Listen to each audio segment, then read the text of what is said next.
हर हर महादेव। मैं प्रज्ञा अभिव्यक्ति चैनल में आप सबका हार्दिक स्वागत करती हूँ। आज जल प्रवाह का 46 डे है और आज एक बहुत बहुत बहुत बहुत गहरा विषय पे बात करेंगे जो मानव सभ्यता को अभी तक की धारा में आगे लिया है और जो हमारा भविष्य का सपना भी है, जो हमारा अतीत का छाप भी है, जो हमें कई कई तरह से अभिव्यक्त किया है शारीरिक, मानसिक, सामाजिक और आत्मिक तल पे, जो वो कई कई रंग से, कई कई ढंग से रोज पल पल में भी परिवर्तित और नई नई रूप दिखाता जाता है अगर हम आपको देखने का सुजोग दे। आज बात करेंगे जल गुणसूत्र, वाटर जीन्स के ऊपर। हमारे जो जीन्स, हमारे जो अभिव्यक्ति में अभिव्यक्ति दे रहे हूँ, तो ये गहराई से ये बहुत बहुत सूक्ष्म अभिव्यक्ति का एक समूह प्रकाश है और वो बहुत सूक्ष्म अभिव्यक्ति जो है और गहराई से जाओ तो जीन्स का एक्सप्रेशन है। पिता माता का जब मिलन होता है जो गुणसूत्र का, तो उसमें कई कई तरह का पॉसिबिलिटी बनता है, कई कई तरह का फूल खिलता है, कई कई तरह का संभावनाएं का बीज किसमें कैसा अंकुरोद्गम होता है, जोग लगन ग्रह वार तिथि नक्षत्र के हिसाब से, मतलब अनुकूल परिस्थिति के हिसाब से। ऐसा नहीं है कि कोई कोई सोचे कि मैं कोई ज्योतिष या कुछ बारे में बात कर रही हूँ। ऐसे ज्योतिष भी एक शास्त्र है, लेकिन मैं परिस्थिति की बात कर रही हूँ कि कैसा सिचुएशन।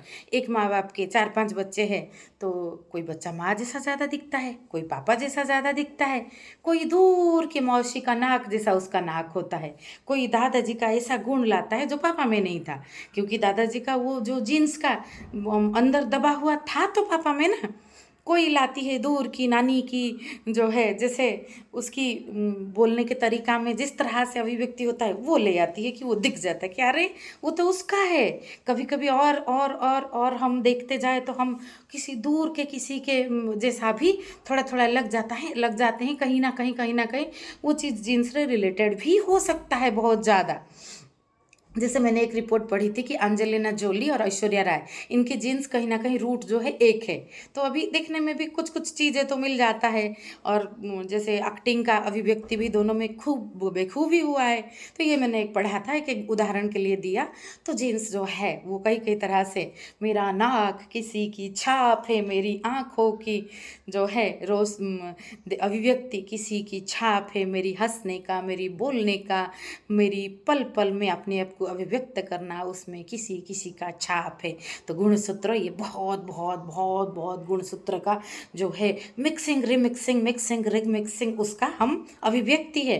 और इसको जल नाम इसलिए मैं दे रही हूँ, ऐसा नहीं है कि ये आगे आपका बच्चा होगा तो उसमें और कुछ गुणसूत्र होगा। जैसे मैंने कहा ना, जोग लगन ग्रह वार तिथि नक्षत्र, मतलब परिस्थिति। तो इस तरह से सिचुएशन, एनवायरनमेंट, आपके अंदर की समझ उस तरह से जिस तरह से खिलता जाता है जीन्स में, उस तरह से परिवर्तन होता जाता है। तो परिवर्तन का मतलब है जल।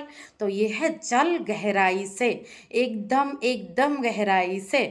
तो इसको जैसे हमारा ब्रेन में प्लास्टिसिटी रहता है, जैसे हमारा बुद्धि का विकास होता है, हम नई नई आयाम की तरफ एक्सपोज होते हैं। पहले तो खुली आसमान चाहिए आपको, खुली खिड़की खुला रखोगे तभी तो कुछ आएगा ना।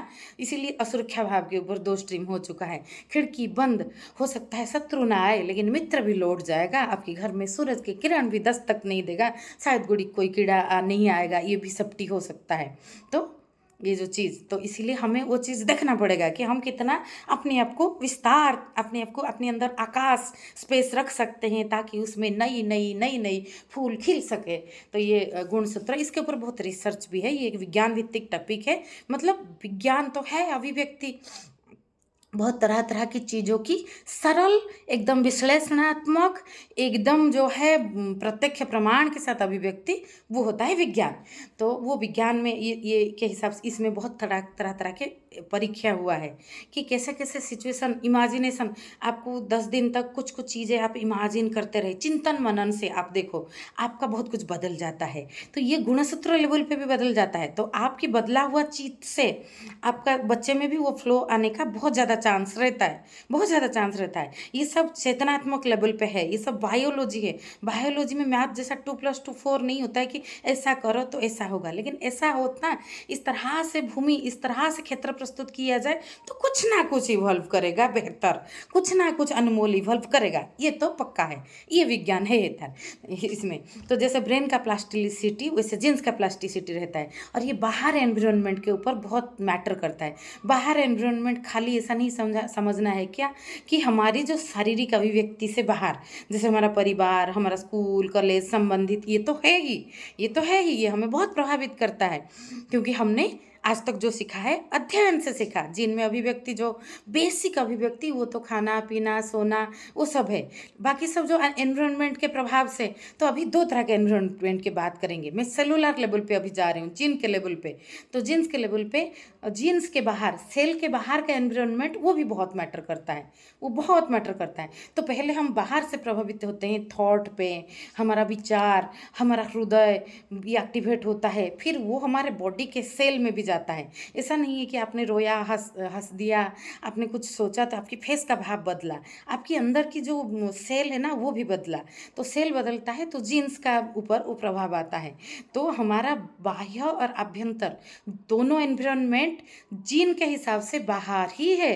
तो बाहर से ही हम सब कुछ सीखते हैं। जैसे मैं बोली कि नेचुरल अभिव्यक्ति तो खाना सोना रोना हंसना, इस तरह के कुछ कुछ चीज़ें, रोना हंसना भी शायद भी वो भी सीखना पड़ता है कि किस चीज़ से हम दुख आता है, किस चीज़ से सुख आता है।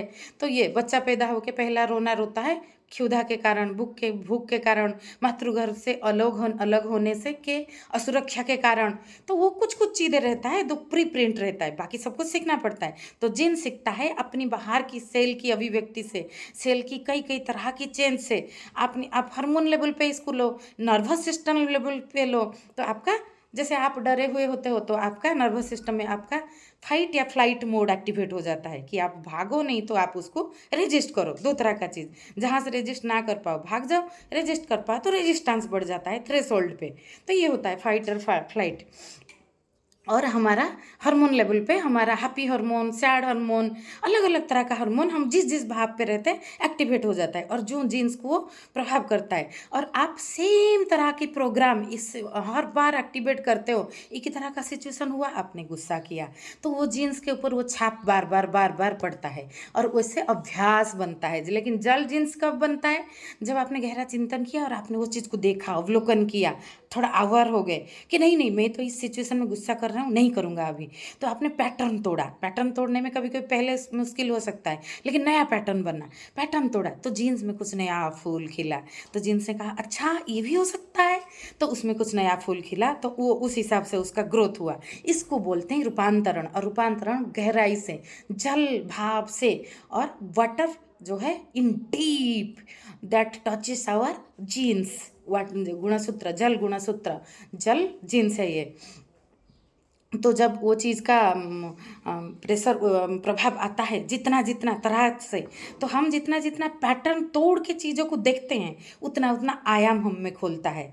फिर हम नहीं तो आप उसी चीज़ रिपीट कर रहे हो तो आप पास्ट में हो, नहीं तो आप कुछ कल्पना में रहने का आपका आदत है। आप सब हर रोज़ सुबह उठे, आपने सोचा कि ऐसा ऐसा होगा तो मेरा ऐसा हो जाएगा, तो जीन्स में भी वही छाप बनता है। इस तरह से है।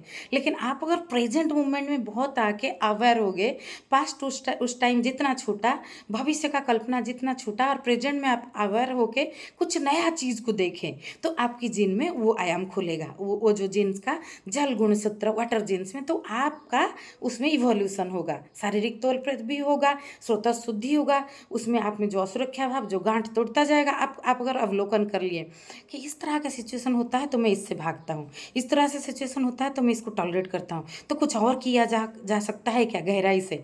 तो ऐसे करने में हो सकता है कुछ आप में वो पैटर्न आपको लगे कि नहीं ये पैटर्न का ये सब्सिक्वेंट आ रहा है चीज़ें। तो वो इस जैसे परीक्षा करना अपनी जीन के ऊपर, और अपनी जीन भी परीक्षा करता है। नहीं तो सेम पैटर्न में आप वही पास्ट में रहते हो पूरा जीवन, वो लकड़ी का घोड़ा के जैसा। और वो जो आपकी चिंता विचार वो आपको जीन्स तक भी जाता है, फिर वो आपका नेक्स्ट जनरेशन को ही फ्लो होने का बहुत ज़्यादा चांस रहता है। तो एक इवॉल्व्ड ह्यूमन होगा तो वो एक अच्छा पेरेंट भी होगा, और एक अच्छा पेरेंट होगा तो वो आगे का चीज़ों को अच्छी तरह से एक अच्छा फ्लो दे पाएगा। तो ये जो है इसको हम बोल सकते हैं कि हम एक ऋतु का फसल है, लेकिन अगले ऋतु का फसल कैसे होगा उसके लिए भूमि उर्वर रहे, चारों ओर का परिवेश जो है वो बहुत ज़्यादा उसको उसको मदद करते हुए हो है। और बाहर दो तरह का जीन्स के हिसाब से, बाहर का सेल जो शरीर का आभ्यंतरीण एटमॉस्फेयर, हार्मोन, नर्वस, इस तरह से आप समझ सकते हो, कहीं के तरह के विचार, षडचक्र, उस तरह से आपकी जागरूकता, और वो एक आपकी बॉडी के बाहर का एटमॉस्फेयर। आप बस में जा रहे हो, अच्छी हवा आ रहा है, बैठने को अच्छा है, सूदिंग म्यूजिक लग रहा है, आपको अच्छा लगेगा। आप ऐसे बहुत भीड़ है, जा रहे हो, पसीना आ रहा है, लोग धक्का मुक्की में लगे हैं, तो आपको एटमॉस्फेयर अलग अलग प्रकार तरह से एक्टिवेट करेगा। फिर आपका इंटरनल एटमॉस्फेयर उस हिसाब से प्रभावित होगा, फिर उसका उस हिसाब से आपका जीन्स भी ये होगा। और आपकी जीन्स में भी वो क्षमता है, जैसे फ्री विल हमारे अंदर है। इसका और एक पहलू देखते हैं, बस में वही धक्का मुक्की, आपके हाथ में वो बात नहीं है, लोग भीड़ है अभी, लेकिन आपको जाना पड़ेगा, तो आप अपनी अंदर एक खुशबू ला सकते हैं कि ठीक है, भीड़ भीड़ में अकेला, अकेले में मेला, तो ठीक है, अभी ये इसकी भी एक अलग खुशबू है, ठीक है, अभी परिस्थिति ऐसा है, कुछ कर नहीं सकते, तो देखते हैं लोगों को कैसे कई कई तरह के लोग, कोई परेशान, कोई आप स्टडी और पढ़ना, जैसे कुछ मेरे दोस्त मुझे ऐसे सवाल पूछे कि तुम सिर्फ किताब पढ़ते हो क्या। उनको लगा कि मैं सिर्फ किताब में डूबी रहती हूँ। बाकी पहले ऐसा पूछना तो अपना दिखाता है कि अपना आग्रह, कि आप व्यक्ति पे आग्रह ले रहे हो कि वो क्या कर रही है, क्या कर रहा है। जैसे हम कोई व्यक्ति कुछ अलग करता है, उसका एक्सप्रेशन कुछ अलग होता है, रूपांतरण अलग होता है, तो हमको स्वभावत जिज्ञासा होता है। ये भी ज्ञान का एक आधार है। फिर मैंने कहा पढ़ती हूँ तो मैं, लेकिन किताब हमेशा ऐसा थोड़ी है। किताब और व्यक्ति, मनुष्य को भी पढ़ती हूँ, और किताब पढ़ रहे हो तो वो किसी व्यक्ति का लिखा हुआ अभिव्यक्ति पढ़ रहे हो, उसने अपनी बहुत बहुत तरह की सोच समझ विचार का अभिव्यक्ति लिखा है, डॉक्यूमेंटेशन हुआ है, मैं पढ़ती हूँ। A good book is like a good friend, we are speaking to someone's experience. वैसे तरह तरह की, जैसे बस में वैसा देख सकते हो, तो वही सेम परिस्थिति में भी आपका अंदर का एटमोस्फियर अलग रहा, तो आपकी जीन्स के ऊपर प्रभाव रहा। तो जल गुणसूत्र में ऐसा बाहर की व्यवस्था, हमारे शरीर की अंदर की व्यवस्था, जीन्स के लिए तो दोनों बाहर है, तो वो सभी मैटर करता है कि हम किस तरह से अपनी free will, God has given us immense independence, immense freedom, हम उसको कैसे उपयोगिता में ला सकते हैं। आज बस इतना सा, कल आएंगे एक बहुत और अनोखा अनमोल विषय के को लेके, कल या परसों, जब जैसे होगा जल भाव से बहता जाएगा, सहज सरल तरल धारा, ना कोई उद्देश्य है, ना कोई क्रिया की प्रेशर है, ना कोई ऐसे इस तरह से बनाओ, इस तरह से बनाओ, जल की धारा को डैम बनाना है, ये मुक्त नदी का प्रवाह है। बस आज इतना सा। जय श्री कृष्णा, जय श्री राम, हर हर महादेव।